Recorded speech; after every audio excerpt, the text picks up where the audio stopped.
Assalamualaikum warahmatullahi wabarakatuh. Perkenalkan, nama saya Iqlil Jumala dengan NIM 230509741133. Di sini saya akan menjelaskan dan memberikan contoh tentang keamanan jaringan, yaitu VLAN dan ACL. Pengertian VLAN.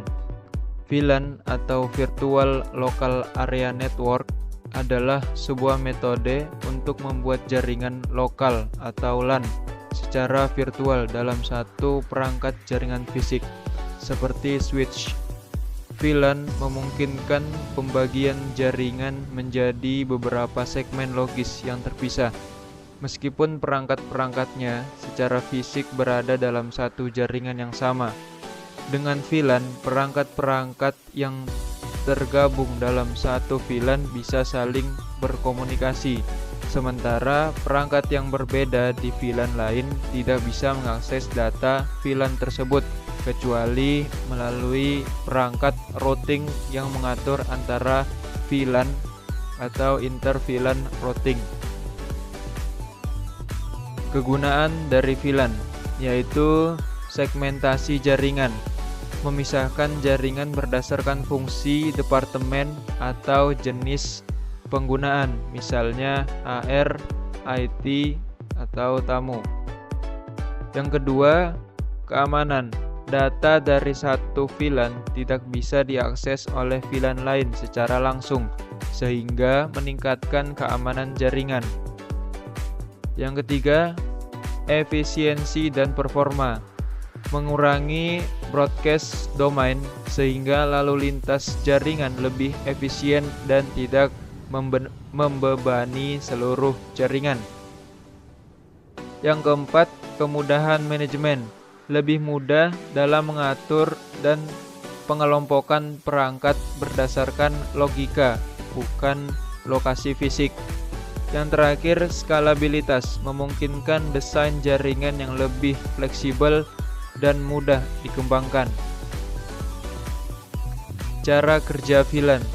VLAN bekerja dengan membagi jaringan fisik menjadi beberapa jaringan logis menggunakan VLAN ID. Setiap port di switch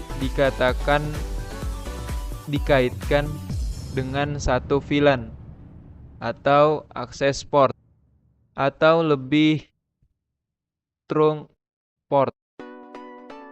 Switch hanya mengirimkan data ke port-port yang berada dalam VLAN yang sama.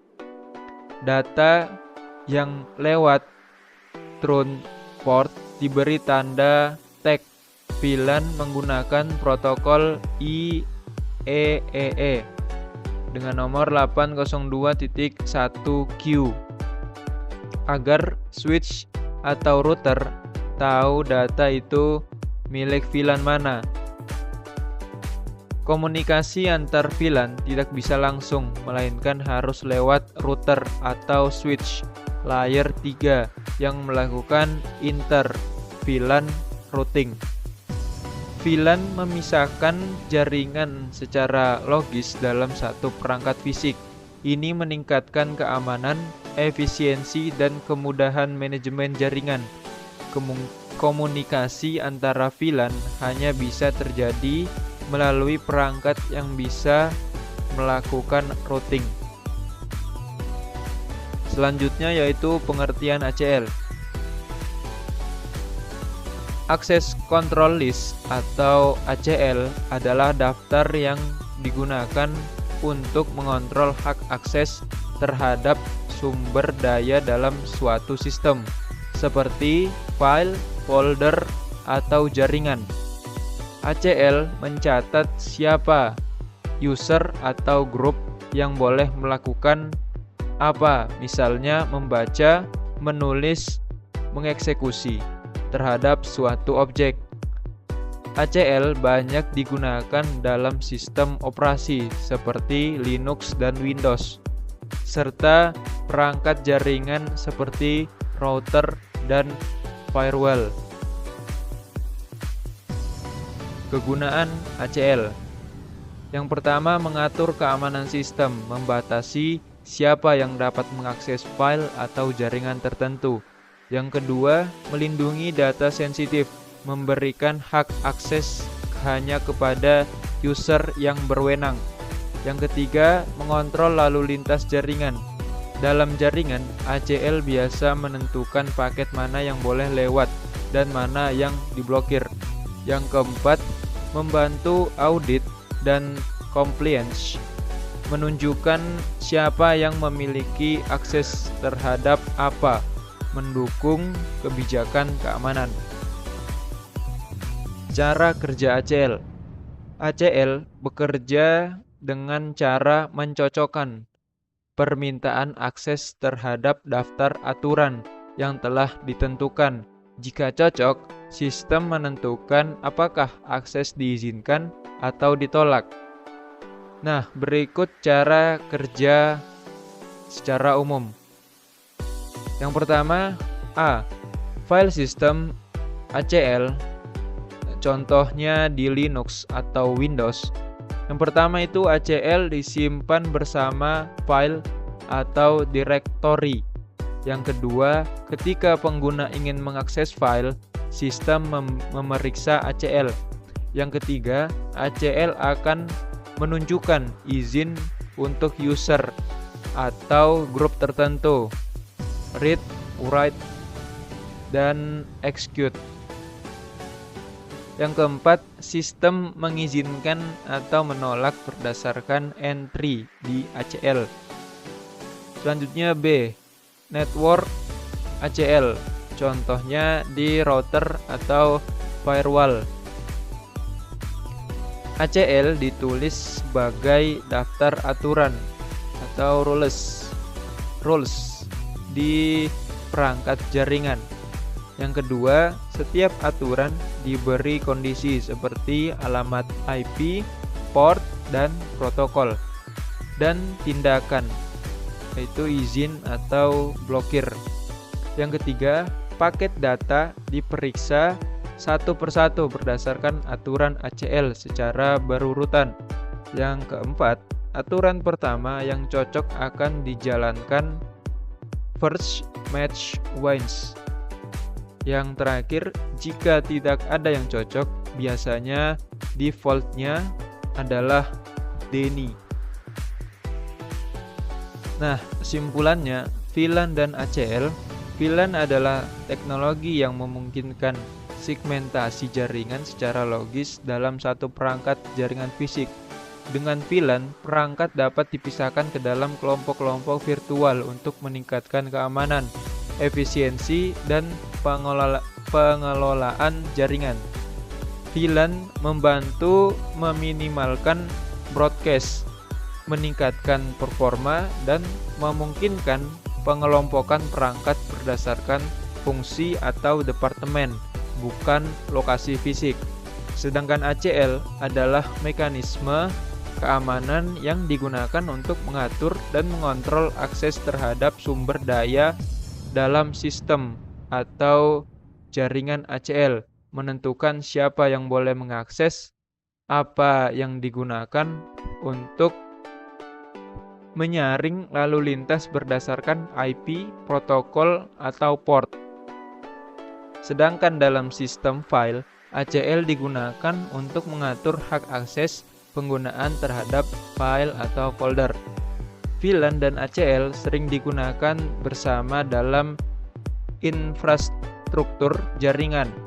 VLAN mengelompokkan perangkat dalam jaringan, sedangkan ACL mengontrol lalu lintas antara VLAN dan ke sumber daya tertentu. Dengan kombinasi ini, jaringan menjadi lebih aman, terstruktur, dan mudah dikelola.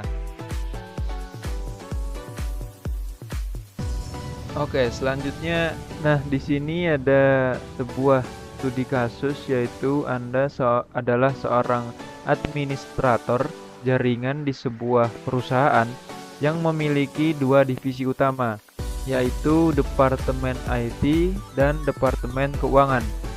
Untuk meningkatkan keamanan jaringan, perusahaan meminta Anda untuk melakukan segmentasi jaringan menggunakan VLAN.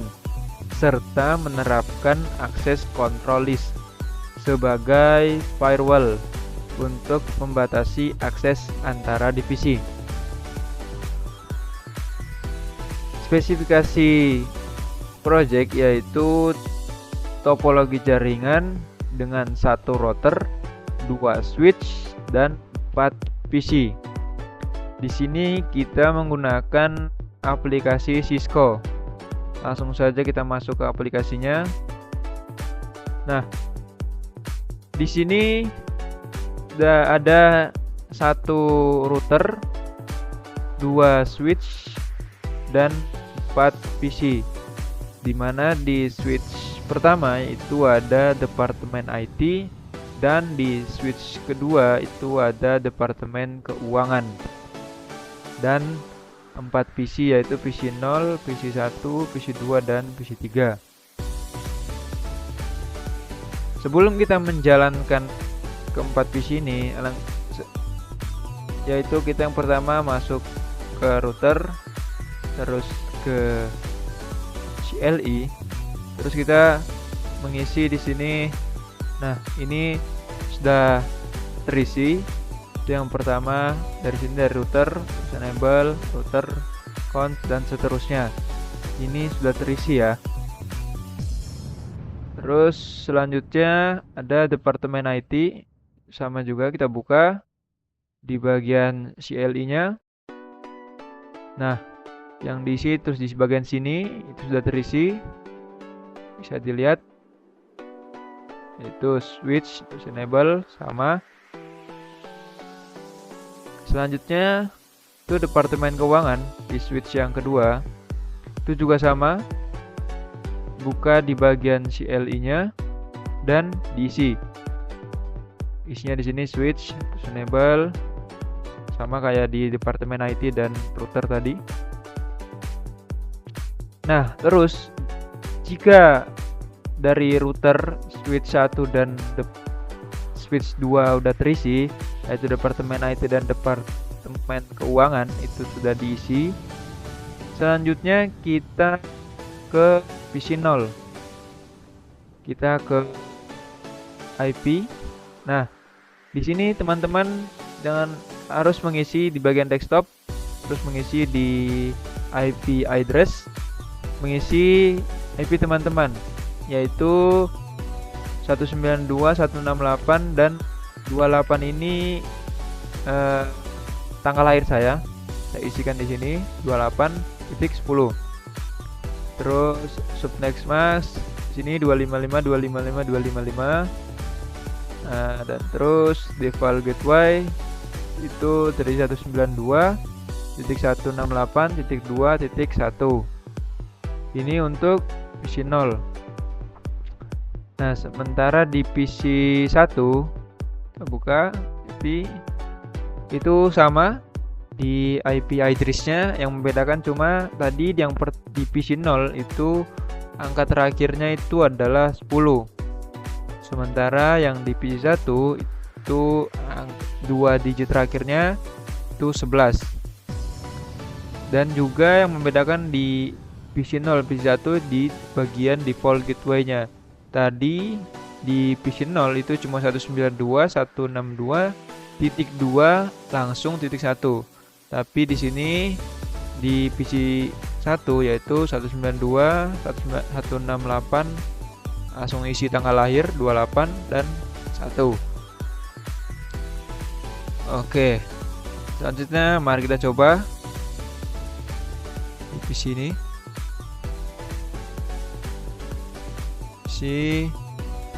Fire, tulis ping spasi 192.168 titik, tadi tanggal lahir kita, tanggal lahir saya, tanggal lahir saya tadi 28 titik, di PC 0 tadi terakhirnya 10 ya, 10. Terus kita enter.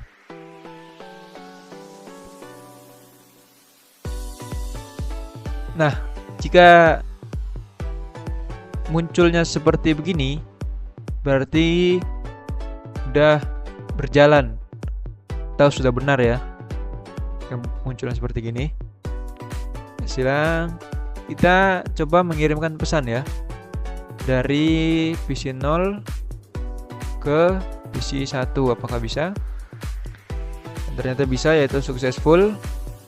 Artinya pengiriman pesan dari PC 0 ke PC 1 itu berhasil. Kita delete. Selanjutnya kita coba dari PC 1 ke PC 0. Sukses juga, mengartikan pengiriman pesan dari PC 1 ke PC 0 itu berhasil, yang mengartikan bisa. Oke, selanjutnya kita ke PC 2. Nah, kita PC 2 terus desktop. Nah, di PC 2, nah di sini mengisikan IP address-nya itu masih sama di awal, 6 digit awal ya. Itu masih sama 192.168. Nah, di 2 digit ini saya mengisikan 2 digit NIM terakhir saya, yaitu 33. 33 di sini adalah 2 digit NIM terakhir saya dan 10. Terus net max-nya masih sama di default gateway itu 6 digitnya masih sama, terus 2 digitnya NIM dan titik 1. Lihat, kita pindah ke PC 3. Desktop, IP configuration, terus IP address-nya. Nah, di sini itu masih sama 192.168.33. Membedakan adalah di 2 digit terakhirnya ini. Tadi di PC 2 itu 10, sementara di sini 11. Terus ini subnet max-nya sama 255.255. Selanjutnya di default gateway. Nah, di default gateway ini membedakan dengan PC 2 tadi, yaitu di angka 3-nya. Tadi kan di PC 2 itu di sini 33. Sementara di sini cuma 3 terus titik 1. Oke, kita coba menjalankan. Kita coba dulu di sini.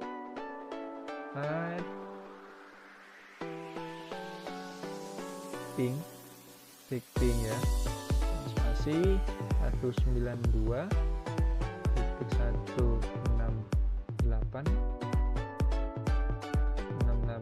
titik tadi 33 titik 11. Oke, kita coba enter, apakah bisa? Nah, di sini berhasil ya teman-teman semua. Di sini PC 2-nya berhasil dijalankan, berarti kita bisa mengirim pesan.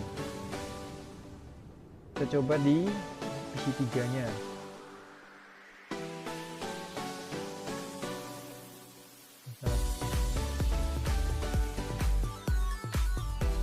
Sini juga sama ya teman-teman.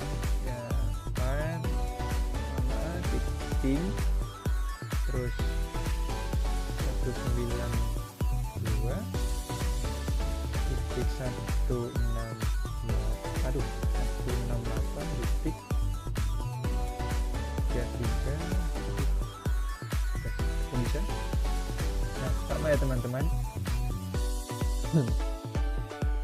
Berhasil, yang mengisinya berhasil, ini menandakan sudah bisa mengirim pesan. Coba kita mengirim pesan